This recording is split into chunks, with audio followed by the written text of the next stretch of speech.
«Да не придет такой день, чтобы к вам не пришел гость», гласит дагестанская пословица. Страна гор славится своим гостеприимством. Кем бы он ни был, откуда ни пожаловал, какую бы веру ни исповедовал, он гость. Особым почетом у нас бывает окружен представитель другой народности.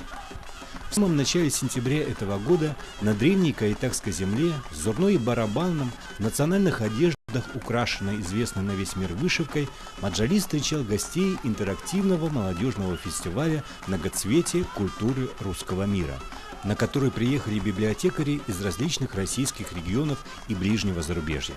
Россия – многонациональное государство, поэтому нам необходимо приобщаться к доброму отношению к представителям других культур. Недаром цель данного масштабного проекта – это расширение знаний о культурно-историческом прошлом и настоящем нашей страны, формирование толерантного сознания, воспитание у молодого поколения уважительного отношения к традициям народов нашей большой Родины. Любой праздник в Дагестане начинается с лезгинки. Еще Дюма писал, что на восток его привело огромное желание увидеть то, как местные жители танцуют. Действительно, зажигательный ритм танца вовлекает всех в общий хоровод, в котором можно быть и в джинсах, и в дагестанских традиционных одеждах, русском кокошнике, в казахском, эстонском, удмуртском, хакасском национальном костюме. Именно с хоровода дружбы начался фестиваль. Жители Маджалиса и гости, работающие с книгой и словом, в предвкушении действия праздника. На открытой площадке Центра культуры для гостей были развернуты выставка детских рисунков, книжная выставка «Литературный язык общения». Ну и, конечно же, интерес у гостей вызвал один из наиболее самобытных видов декоративно-прикладного искусства Дагестана. Каитская вышивка – это бренд республики. Ее знают и ценят не только в России, но и во всем мире. Многие века ее орнамент защищал от потусторонних сил горцев. Молодая мать покрывала им оголовье люльки, невеста украшения при перевозке в дом жениха, а безутешные родственники лицо умершего. Древние знаки узоров нитей можно читать как слова. В известном смысле так оно и было для тех, кто владел языком символов. Сегодня в Маджалисе с успехом восстанавливают и обогащают эту азбуку орнаментов. В это увлечены как дети, так и взрослые мастерицы. И неудивительно, что большой интерес для участников форума стало посещение Кунацкого центра традиционной культуры народов России Кайтаги, где их познакомили с народным творчеством и культурой района. И не только экспонаты музея вызвали интерес. Что стоило знакомство со старейшей ткачихой Дагестана Хаджат Гусейхановой. Свои 92 года она продолжает помогать молодым постигать секреты искусства кавказского текстиля.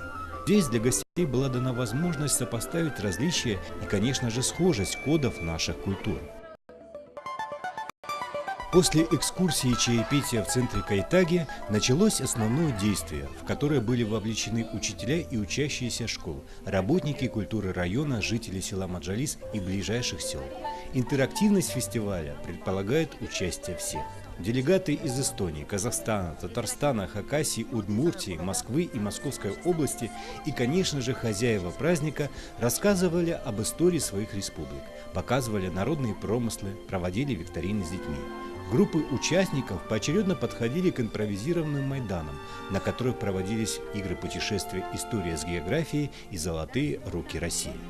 Каждая из интерактивных площадок давала возможность для гостей и жителей района поучаствовать в творческих мастер-классах, викторинах, проявить творческие и интеллектуальные качества.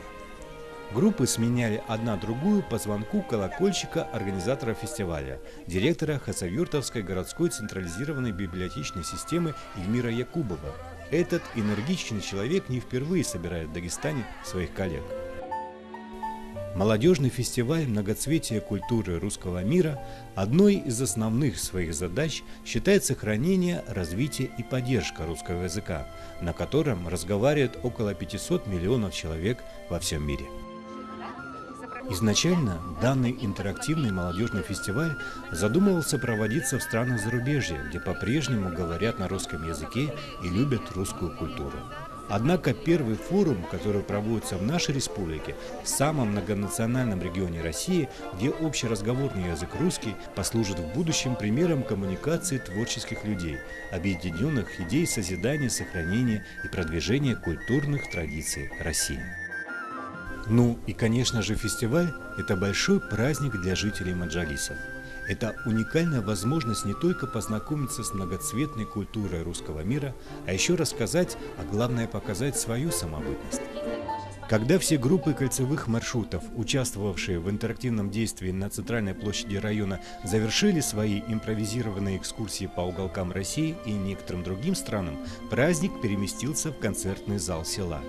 Программа фестиваля продолжилась литературно-музыкальным представлением «Вместе мы, Россия», где гости знакомили зрителей с песнями, танцами, поэзией своих республик. Напомним, что все выступавшие никакого отношения к сцене не имеют. Они – работники библиотек. Но им удалось увлечь зал своей яркой концертной программой. Этому может позавидовать многие артисты эстрады. Интерактивность форума была и здесь. Зритель хором повторял республики и города выступающих, подпевал, разучивал стихотворения на языках гостей и движения национальных танцев. Словом, праздник сплотил всех.